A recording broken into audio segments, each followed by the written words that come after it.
It is very strange to host these without Donovan, but this isn't an episode of what is that? What is the show that we do? The Reasoning? You see, my brain is scattered, guys. I don't know if anyone is here. And I can't see how many people are actually watching this time, which is strange. But, well, I'll start. So, this is a read aloud series I'll be doing during Iftar. I have my food with me in real time. This is all from a place down the street from my house, a very good Indian place. And this is unscripted. So while I'm going to be talking, I'm also going to be partially eating. So, but I wanted to see what I could possibly do for a book.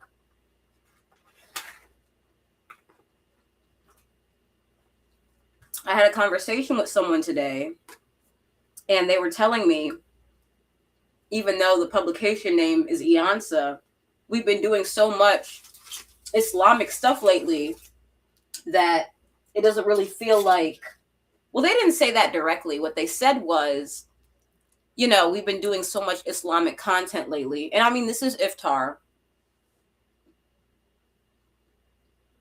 but here's what I want to do. So I can't see if anyone's watching. I really can't, which is strange. Anyway, what I wanted to do though is I have two books. Also, if you are watching this, let me know because this is a new thing that I'm going to try to do every Monday of Ramadan during Iftar. What I have here are two books. I have the Kebra Nagast, which is a book they read in the Rastafari faith. And then I have another book they read in the Rastafari faith, The Promised Key by Leonard Percival Howell. So I have both of these books. And as some of you might know, a few days ago was the anniversary of my uncle's passing. My uncle, who in fact was a Rastafarian. So, like I said, I really can't see if anyone's watching. So, if you'd like, let me know. We can do book one, Kebra Nagast, or book two, The Promised Key.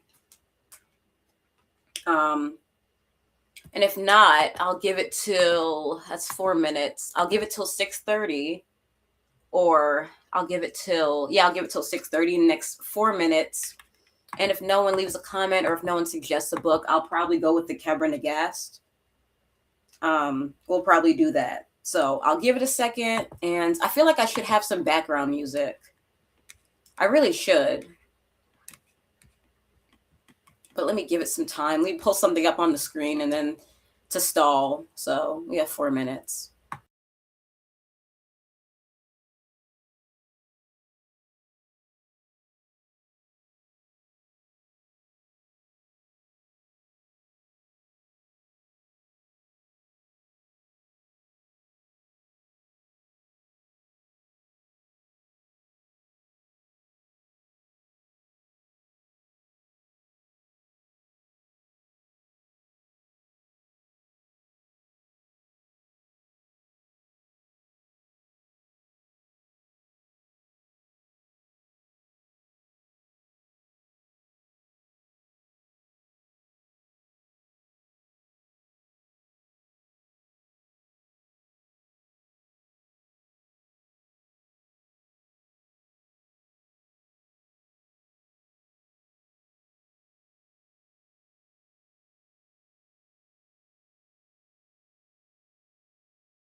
All right, so it does look like we have at least two viewers. I have no idea who's watching, and one of them very well could be my mom. And if that is you, Mom, hi. So the two suggestions, we have book one, The Kebra Nagast, and then we have book two, The Promise Key. So whichever one you guys would like to, whichever Iftar read. I know it's strange because this is an Iftar read, and I know this is strange considering the fact that we're starting out with two books on Rastafari, but at the same time, I wanted to make Iftar. I didn't want it to feel like we could only enjoy it or enjoy this if it's, you know, Islamic. So that's why I wanted to make a key thing while I do four of these, because mind you, there's only 4 Mondays this Ramadan. I wanted to go ahead and simply attempt to make it a little bit more diverse so people don't feel left out, because I know when people are talking about certain religious holidays or get-togethers that people might start to feel a bit left out. But yeah, this is in fact this is way less scripted than the other things I've previously done. So you're going to see me walk around my house, and I hope my cat Loki does not in fact jump in my space while I'm recording. But it's 6:30, and you know what I'm gonna do? I think I do want to start with the Kebra Nagast. So 6:30, and all right. So I'm gonna literally just read out loud. I might stop to check the time, but I think maybe I'll go till 7:30, because who wants to see me read for 2.5 or even an hour and a half? But I think another thing I also want to do is if I find something interesting, I will in fact pause. But this is the book we're reading. I'm going to skip over the editor's note for now and just start. Earth. I, the Father, the Son, and the Holy Spirit, together fashioned Zion, which is the kingdom of heaven. And they said, let us make man in our likeness. The Son said, I will wear the body of Adam. And the Holy Spirit said, I will dwell in the heart of the righteous. And the Father said, I will become man, and I will abide in everything I create. I will dwell in flesh as well as seed and plant. I will dwell in the air as well as the water. And I will dwell in earth. Now in the days thereafter, through the pleasure of the Father, there came the second Zion, whose name was Jesus Christ. But let us speak of how it was in the beginning. Let me put the proper book that we're reading here. 2. Adam was the king of all that the Father created, but he was driven out of the garden because of the spirit of the serpent, which was the plan of Satan. Now when Cain was born, Adam saw that he was sullen-faced and bad-tempered, and he was sad at the sight of this. And when Abel was born, and Adam saw that he was good-tempered, and that his face was also good. So Adam spoke out and said, this is my son, the heir of my kingdom. Now Satan was envious of Abel, and he cast this envy into the heart of Cain, where it grew. Cain remembered the words of his father, saying that Abel would be the heir of his throne. And he thought of the sister who had been born with Cain and who had a beautiful face. And this sister was given by Adam to Abel. And he thought of the sister who was born with Abel and whose face was lovely. And this sister was given by Adam to Cain. And these things grew like the seed of envy in the heart of Cain. But there was yet another thing that caused him to be angry with his brother. For the offerings that were made by each of the brothers were not accepted equally by Adam. Adam accepted Abel's sacrifice, and he rejected Cain's. So envy rose up in the heart of Cain, and because of this, he struck his brother and killed him. Afterwards, however, he understood what he had done and trembled over it, and he was then driven away by Adam and the Father. Now when Seth was born, Adam looked upon him and knew that the Father had shown compassion.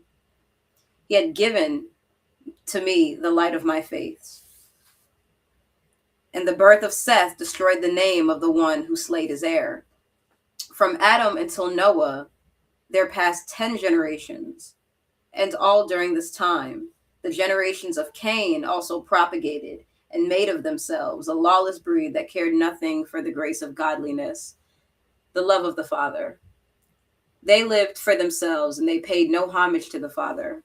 And at length they put the seed of the ass into the mare, bringing the mule into being, which the Father had not commanded in any way. Noah, however, was a righteous man, and he was the 10th generation from Adam. He told his children not to mingle with the children of Cain, for these children were filled with exultant pride, boastful flesh. All right, I cannot read that part. Gonna have to censor that for our audience. Thus did the Father let loose the waters of the flood, and the children of Cain reaped the fruit of their corruption, and with them all beasts and creeping things. These had been created for Adam to provide food and pleasure, but they were now for his sake destroyed.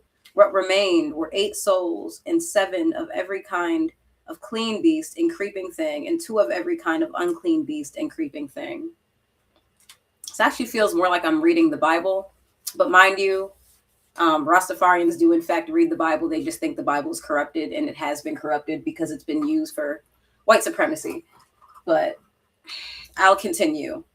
Now, before Noah died, he called forth his 3 sons, Shem, Ham, and Japheth. Actually, I have a cousin named Japheth. To Shem he said, "Be God to thy brother." To Ham he said, "Be servant to thy brother." And to Japheth, "Be servant to Shem, my heir." Noah's order was obeyed, but this did not stop the devil's hostility against the children of Noah. After the flood, the devil stirred up Canaan, the son of Ham. And Canaan took the kingdom from the son of Shem, the children of Shem. And again, brother rose up against brother. Also, no matter what they tell you, by the way, Black people are not descendants of Ham.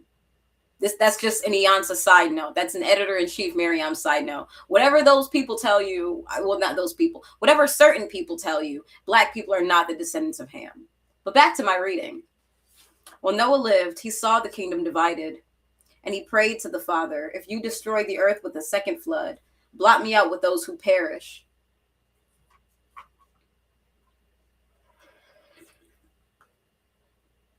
But the Father said, "I will make a covenant with you. Tell your children not to eat the beast that has died of itself, nor one that has been torn apart by wild beasts. Tell them not to cultivate harlotry, and I on my part will not destroy the earth a second time with a flood, but will give your children seed time and harvest time, and the 4 seasons that bring these into being." And the Father said further to Noah, "My covenant will be with your children forever, because I have sworn it by myself and by Zion, the tabernacle of my covenant, which I have made from salvation of all men. And when they see a cloud upon the sky, they will not fear it, nor will they think it danger unto them, as in the coming of another flood, for they will see the bow of my covenant, which will henceforth be known as a rainbow, the crown of my law.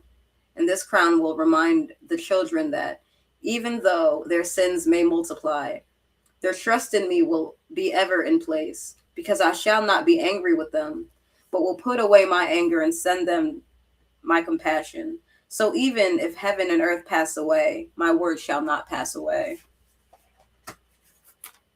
I'm trying to wonder how much of this I should read, or if I should pivot to another book, but this book, in fact, is not that long, so I'll read the other. Let me see this.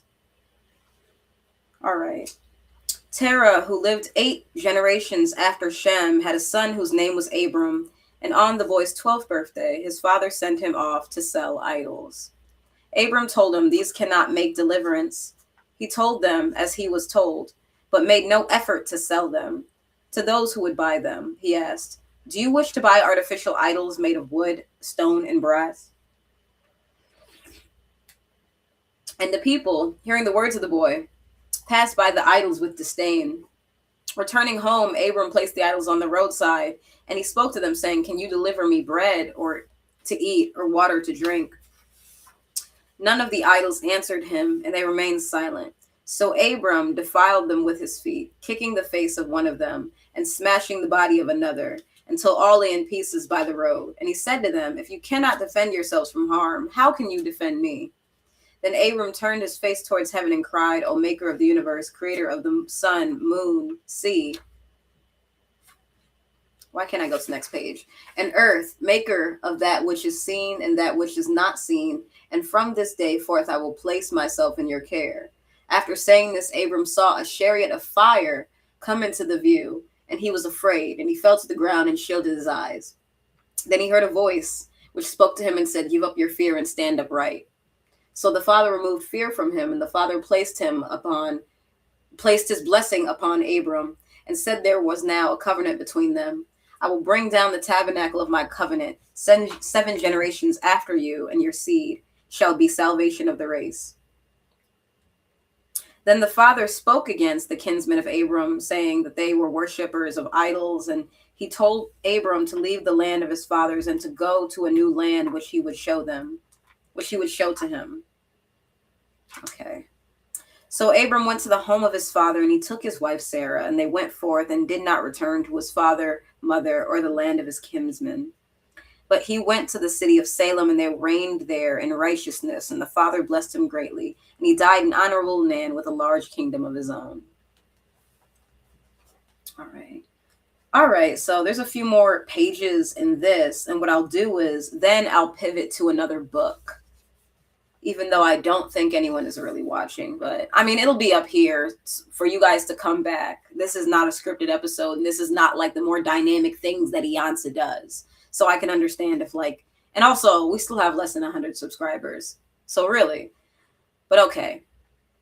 Now it came to pass that Moses, who was of seed of Abram, was told by the father to make a likeness of his law as it was brought down to earth. The father said, make an ark of wood that cannot be eaten by worms, and overlay it with pure gold. And upon this, place the word of the law, which is covenant, written by my own hand. And the tabernacle was a spiritual thing, full of compassion. It is a heavenly thing, full of light. It is a thing of freedom, and a habitation of the Father. And the work thereof is marvelous, and it represents jasper, topaz, hyacinth stone.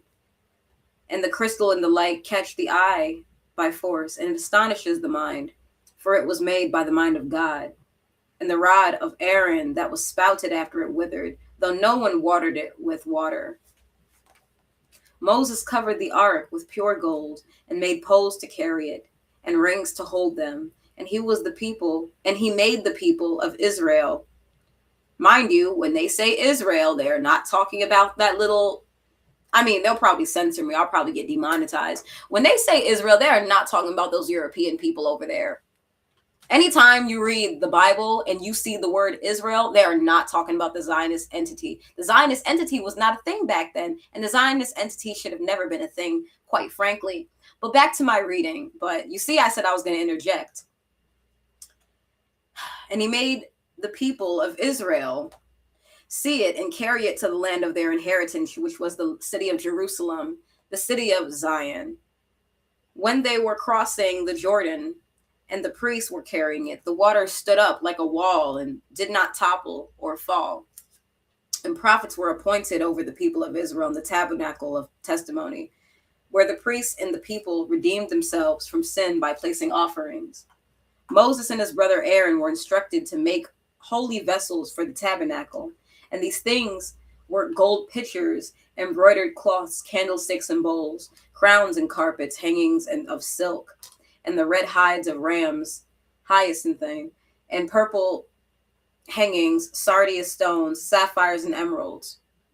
And all of these things, and all of these offerings of gold and silver and silk were to be placed in the tabernacle of the law. An ark of wood, uneaten and uneatable by worms, and these were to reside along with the 2 tablets written by the fingers of the Father, which were to have been preserved in the enameled gold, so that the law might be protected and carried. And all of this was Moses commanded on Mount Sinai. The pattern of the tent would cover it all, and how it was to be cut in the work thereof. And Zion was revered, and the Father came down on the mountain and spoke with his chosen ones, and he opened the door of salvation to them, and he delivered them from their enemies. And the Father spoke from the pillar of cloud, and commanded the people to keep his law and walk with him in the ways that set forth. All right. So this is really the first chapter of the Kebra Nagast. And to be honest, every single time we do one of these on Monday, we're going to read a different book, so we're not going to come back to that. But this is recorded, so. But this is the one that is more interesting to me because it directly is about one of the founders of Rastafari, Leonard Percival Howell, who's pictured here on this book. All right, so I'll start this one. It's interesting. We're reading religious texts during Ramadan that have nothing to do with Islam, but this is still a fun time. And I'm trying to figure out what angle I want to do this on, because I don't think I necessarily might want to do just books. I might want to try to possibly do like maybe some of the Iansá articles, maybe other things, but okay. We've been streaming for about 22 minutes. I gotta find ways to be more engaged with myself on here. Not with myself, with the audience. But this is the second part. Not second part, this is the second book. So let me switch. The Promised Key. All right. The Honorable Marcus Mosiah Garvey and the Universal Negro Improvement Association and the ACL, it said it, and I read it out, and then it also said it again. So, all right. It says, at the 7th UNIA convention held in Kingston, Jamaica, August 1st to August 31st, 1934, emphatically stated that we implore members of the race to acquire an intelligent interpretation of the Bible and other recognized religious textbooks, make of their religion a foundation of inspiration rather than a valley of tears, lamentation, and fear, that members of the race conceive their deity as a spirit not foreign to their own creation but akin to it, that when it becomes necessary as a traditional religious practice to think of this deity in physical form, his image and likeness be dramatized in the physical beauty and characteristics of himself, and that sources of all religious literature and propaganda not contained in the Bible be thoroughly analyzed to avert mental misconceptions before adopting their philosophies to the spiritual life of the race. This is very interesting because this reminds me of a Dr. Umar video. Dr. Umar, obviously, as you know, he makes very funny videos that people like to repeat, but he was talking about if you're a Black person or if you're an African person, you have a white Jesus in your house. What was he saying? I think he said something about like you'll be sent to a re-education camp, or we're going to have to re-educate you, which is fair. These resolute prescriptives and directives of the Honorable Prophet Marcus Mosiah Garvey, as they pertain to religion, the recognition of other religious textbooks, and the need for us to apply a thorough analysis that would empower us to avert mental misconceptions, has not been heeded by religionist theologians, historians, and many of our educators. Moreover, there has not been a holistic incorporation of many historical, cultural, religious texts that would embrace the indigenous needs of our psyche, history, social cosmology, and social life. One such book is Gigi Marag's The Promised Key. The Promised Key, written by Brother Leonard Percival Howell, I can't talk today, under the ritual personal name Gigi Marag, has gone unrecognized by post-slavery Jamaican society, churches, and academia. Today, it remains suppressed by society. Now, irrespective of the age-old debate surrounding the validity of oral tradition that this book evokes, when one gets into the intricacies of Brother Howell, been the real author of this Rastological source, a deeper look into the history surrounding this work and its content is necessary. The fact is that the Rastafari community, from its inceptions until now, has used this source to successfully reconstruct the history of Africa, and themselves as Ethiopians, Cushites/Africans. This book was used by early adherents as a means through which their social, political, and economic problems were solved at a communal and collective level by the Ethiopian Benevolent Society and the Ethiopian Salvation Society, ESS. This book assisted the Rastaman to overstand further both the glorious past of Ethiopia, Africa, and the Judaic and apostolic times of the Bible, as well as overstand. It's always overstand. As well as overstand the colonial and modern periods. The Promised Key became, and still remains, a cultural compass for the Rastafari community. Early studies and responses to the Promised Key. The first studies on the Rastafari movement, done by George Eaton Simpson, ignored this book, and it was not until the University of the West Indies 60 report that mention attributed to Leonard Percival Howell that was stated. Before the 1954 to 1960 period, however, members of the press had penetrated this work. Firstly, the Daily Gleaner in 1937, and later, Major B.F. Caw's Pepper Pot column in the Jamaica Times of May 1938. Written by Gigi Morag, which by interpretation is Gangaguru Morag, and when translated from Hindi to English is Teacher of Fame Wisdom. This book is stated by Dr. Hill to have been published in 1935. Hill noted 3 books as being responsible for the new doctrine in Jamaica: The Holy Pigby, encountered by Reverend Charles F. Goodridge in Cologne, Panama; The Royal Parchment Scroll of Black Supremacy, published in Jamaica in 1926 by Reverend Fitz Ballantyne, Petersburg; and with the publication of The Promised Key, exponents of this new Ethiopian religion were persons endeavoring to spread it here and also indoctrinate the people of Jamaica with some seditious ideas of Black supremacy. Maybe sometimes we need a little bit of Black supremacy. Shoot, I was about to say SHIT, but I'm trying not to curse this Ramadan. For others, as Major's called Pepper Pot's column, having read it, The Promised Key, twice very carefully, I can well understand the racist prejudice and bitter hatred, which is now so clearly manifested in certain of the lower strata of our society here. So these are like critiques of the Rastafari faith when these different books were coming out, which were affirming the divinity of Black people, which is, anytime a Black person, Huey P. Newton said, anytime a Black man tries to change the slave image, he will scare white people.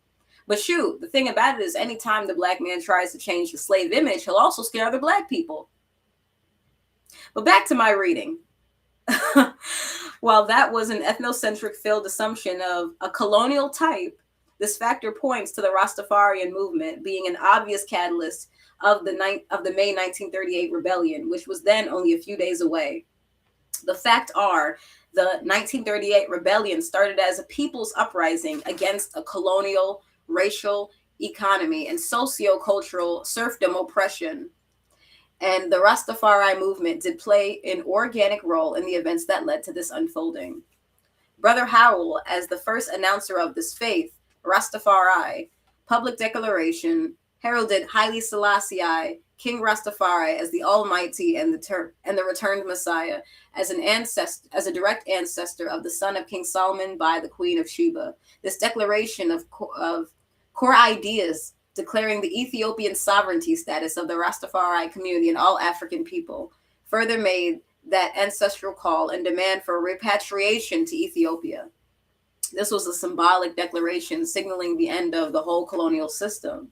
This earned the continued and expected wrath of the colonial bureaucracy that led to his arrest, trial, and imprisonment. Couched within the Promised Key was not just the phase Black supremacy, which was to be the basic eschatological foundation of the Rastafari doctrine, way of life, culture, but also the primary precepts of Rastafari, which read, the acceptance of His Majesty Haile Selassie as the Almighty Creator, returned Messiah, the Christ, Two, the acknowledgement of the universality of the race first concept, the power of Black supremacy, which implied an acceptance of one's sovereign Ethiopian nation status. The acceptance, nurturing, and collective, working towards the ultimate hope of repatriation, which is the ingathering of the race scattered throughout the four quarters of the earth as the redemptive goal and salvation. Now, for my non-African, or as some of my Rasta people would put it, as for the non-Ethiopian and non-Black people watching this, when you hear the words Black supremacy and you're not Black, it might put a bad taste in your mouth in the idea that you think of white supremacy. But you have to remember, when we're introducing these concepts and ideas, supremacy or nationalism of the oppressed people is not the same as the supremacy of like the oppressed group, well, oppressor group. So when you hear terms like Black supremacy, even though like Black supremacy, as some people might try to mix it, like the idea that there's a Black form of the exact same thing that white people have put us through, that might be someone's idea, but that's currently never a thing that has existed. There's never been a society or some kind of systemic thing where we have been able to do the exact same thing that white people do to us. So when you read about Rastafari and people talk about Black supremacy, I don't think that should necessarily be an alarming thing. Now, back to my reading. The unrecognized literate consciousness of early Rastafari. Even with the emergence from a literate conscious womb of the Promise Key, many official papers, writers, and onlookers upon the Rastafari faith have not given any and or enough credence to the literate conscious beginnings of this divine culture. As two of the earlier Rastafari precursors, the Bedwardites, the Garveyites, Joseph Nathaniel Hibbert, and Brother Archibald Henry Dunkley. It is these cultural bearers and these grassroots intellectuals serving as conduits in the announcing of the rebirth and resurrection of this divine culture that has propelled the movement to its present aesthetic levels of consciousness. They have brought about the beginnings of the healing of the breach, the healing of the nation, through the worship of the might of the Trinity, Tafari, Rastafari, Haile Selassie. Brother Howell's announcement to this world of the glory of Rastafari and his presentation of the Promise Key represents such an atomic healing. With such an early literate consciousness and Rastological literary source, such as the Promise Key, the ancient order of His Majesty, Haile Selassie Nyabingi order, emerged in Jamaica in 1947. The coming of the Nyabingi order through the birth house, the youth Black faith, represents what the Promise Key rightfully qualified as the final healing plow of the repository transplanted, which is a changed Ethiopia's repository that is now calling up the medical powerhouse of this world, best physicians, to lose the virgin matrix and give I and I a crown diploma of our dignity. But also, guys, another thing is whenever you're fasting, and this is another thing because a lot of times I miss sahur. Like for sahur, what I have for sahur? I think for sahur I had some pomegranate juice and some water, and then like one small thing to eat, and then I went back to sleep. Thinking I was going to be able to wake back up, and then I missed it. So if you see me reading and I'm like messing things up, it probably is because I'm lightheaded and I can't be trusted to like get myself together. So, all right. Upon Brother Howell's return to Kingston in 1936, after serving his first 2-year sentence, among his many communal activities, he had also published a newspaper called The People's Voice. You see how all these different groups, though, had publications? Like all these different groups. Marcus Garvey had a publication. Huey P. Newton had a publication. You see one of the founders of the Rastafari faith had a publication. Black media has always been important simply because Rastafarians historically have been a demonized group, and that's why it's important for them to have their own media. That's why it's important for publications like Iansá to exist. Back to my reading, though. From the days of the earliest communes, many other literary sources added to the development of this now holistic vision, Rastafari.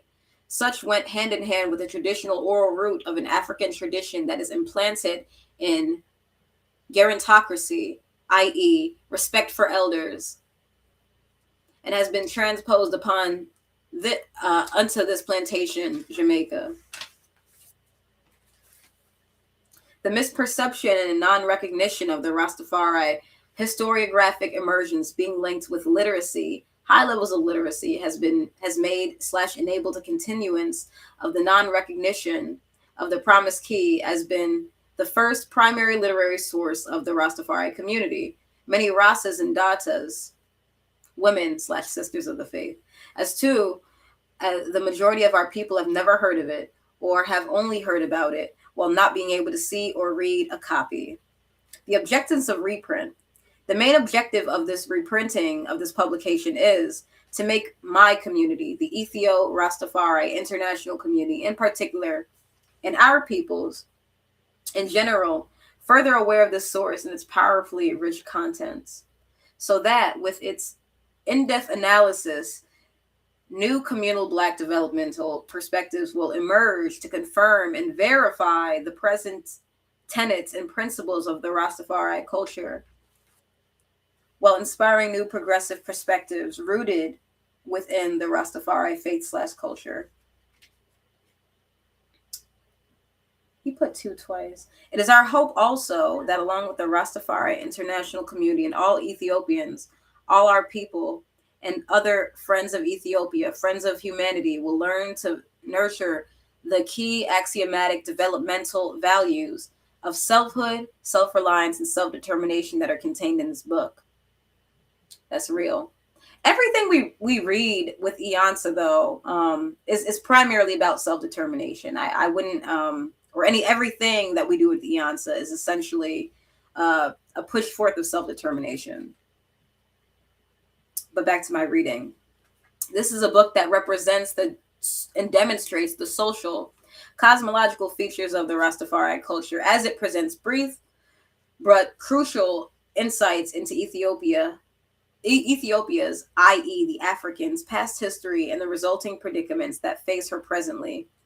This book heralds the resurrecting power and the glorious divinity of his mother, Yeah. I don't know how much longer I can read because I can't like not stutter, and I don't like it. This book heralds the resurrecting power and glorious divinity of His Majesty Haile Selassie King Rastafari and Queen Omega, the mother of creation. This work also outlines the active role of the Ethiopian Rastafari Data and the traditional accepted and practiced social values of Ethiopians as Rastas declared themselves. Here, the paths of fasting practices are also outlined with other rituals and traditionally decreed laws. Here is also Jamaica. Yes, this said jam down is revealed as the spiritual center of the culture in the world. The new and yet old divine culture would become the typesetter for creation, the arising of Rastafari, and the royal name of this Ethiopian dignity is called Black supremacy. Rastafari is a traditional race-first perspective that continues the cultural nerve centers of Babylon's hidden skeletons, facade, and big lies that allows it to perpetuate elite trusteeship rule, while posing in its theological garb to present the spiritual Caesar called religion, a mere smokescreen to keep the people in ignorance of the truth, a state of affairs that allows Babylon to direct while denying the miserable, marginalizing, and ingrained stratification of a society on racial, class, and creed lines. Another thing for anyone who might not be familiar with Rastafarian culture, I want you guys to know, I don't want you guys to think I'm reading a book on Rastafarianism, because Rastas don't believe in ism. I was talking to someone and they were like, you're into a lot of isms, and I'm not going to lie. Even though I identify with Rastafarian culture heavily, it is very hard to not get into isms, communism, African internationalism. All the things I really like are isms. So, but There was an Erykah Badu interview, because as you know, Erykah Badu's first album is called Ism, and the way she interpreted it, which is funny, she said ism is like what gets you high. So I mean, she had like a reinterpretation of it, but in general, isms are seen as things people get caught up in, even positive isms. The Final Call by Brother Howell, Gigi Mirage, on the serious affair of our prioritizing our material base to build anew has to be particularly heeded by the local Rastafarian community, in particular, and the Rastafari international community in general. This points to the need for local collective self-reliance practices, a sure base for institutional building. This is a challenge. This is a developmental imperative, and as such, an ongoing challenge to fulfill. It must be keenly noted that Brother Howell was vehemently against the root of the religious evil and trickster that was that old enemy of Ethiopia, the papacy of Rome, the last see. Ethiopia has been the first see, and its accompanying religious organizations.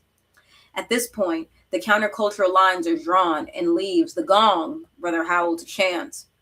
The false teachers under the assumption of the Pope of Rome, who is Satan and the devil, the agent of his, speaking lies in the churches, and let the people walk in darkness. Dear inhabitants of the Western Hemisphere, the King of Kings warriors cannot be defeated. The Pope of Rome and his agents shall not prevail against the King of Kings, host warriors. You must all stand up for the King of Kings.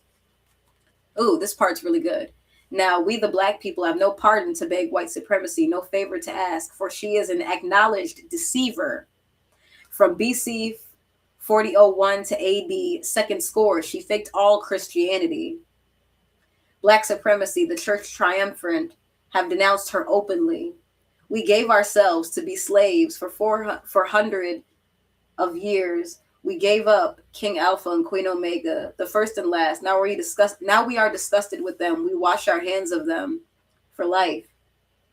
The wise black man, woman, and children gaining knowledge diligently toward the truth of Hashem Rastafari kingdom must be had before one could possibly receive the truth. For he is King of Kings and Lord of Lords. Therefore, he is Earth's rightful ruler. In this name alone will the black people receive happiness. And another thing I want to point out is that all Abrahamic religions have been used to further colonialism, even the religion I practice. I don't run from that. And people ask me that a lot, but the way I see it is just as much as these things can be used to oppress people, they can be used to uplift people. And that is why people like El Hajj Malik El-Shabazz, also known as Brother Malcolm X, that's why people like that were Muslim, but people have wildly incorrect thoughts about these texts, so they use them. And one thing I'll always say about my Uncle Donovan was heavily into all kinds of black religion, and even the things he didn't practice, he studied. Like, he wasn't a Hindu, but he read about it. He wasn't a Muslim, but he read about it. Another thing, just reading these books, I think a thing is, because of the colonial mindset, people very much underestimate how intelligent the Rastafarian community is. These people are heavy readers. So I know when y'all see like Rastafarians talk, that you might think that it's just a bunch of like, they're just good at like singing and dancing and putting together words. But these people are very literate. That's another thing I want to point out. These people are wildly literate. And they're not saying the things that they're saying for no reason. Anyway, back to my reading. 45. We've been on for 45 minutes. But also, I think another reason I don't think anyone came to this one particularly. Number one, is the first one. Number two, I didn't advertise it the way I wanted to. So really, I'm just talking to myself and reading out loud. But that's not bad, because I do that at home without a screen. But let me not scare anyone. What I'm going to do is I'm going to finish this. Because because some of these are photos. I'm going to finish the beginning and then I think I'm going to end the stream. All right, but this is one of the final parts. The book as a cultural catalyst of the coming cultural revolution. It is our hope that, similarly to the earlier role of the Promised Key, been a catalyst of the resulting rebellion of 1938. The 1938 rebellion opened a political watershed in Jamaica with the birth of the PNP and the JLP. So for anyone who's not Jamaican like myself, the PNP is the People's Nationalist Party and the JLP is Jamaican Labor Party. And I think this is interesting because I see the 1938 rebellion when it says 1938 rebellion. My grandmother, who was born in Jamaica, that is the year she was born. So I wonder what her parents were doing around that time other than raising a child. Because there was a point in Jamaica where there was like a lot of political violence. We pray that this said, the Promised Key, be a cultural catalyst in this coming inevitable national cultural revolution in which the local and international Rastafari community will be spearheading, shaping, effectuating, consolidating, and crystallizing internationally. Literary gems as the Promised Key will represent a part of the atomic moral rearmament of our people and the Rastafari community, and a common front will empower themselves with, so that we're the down-pressed is oppressed, African majority of this land will be enhanced in winning of the day, of governing ourselves, determining our own future, and building our own society.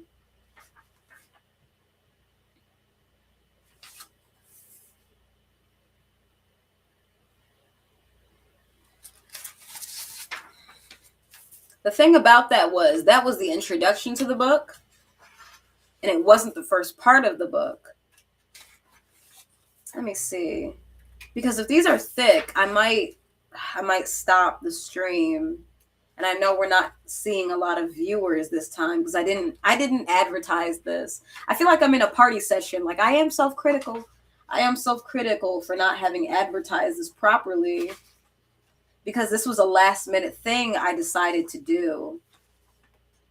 Also, this book is not that long. I was at a Black-owned bookstore in Newark, New Jersey a few months ago when I got this. Yeah, because... wait a minute. Okay, this whole book is like 22 pages.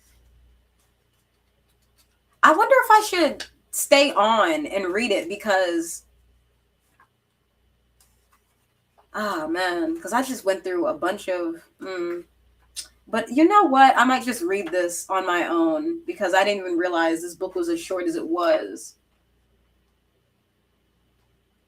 But you know what? I'll end the stream, but I'm not going to end it awkwardly. What I'll do is I'll end it on the intro from the other show. But to anyone who watched, thanks for watching. I want to organize these a bit better next time. I don't know if I want to do articles or do videos or do something to make this more, but there's only 3 more of these. So it's not a lot of strategic planning. But yes, thanks for watching.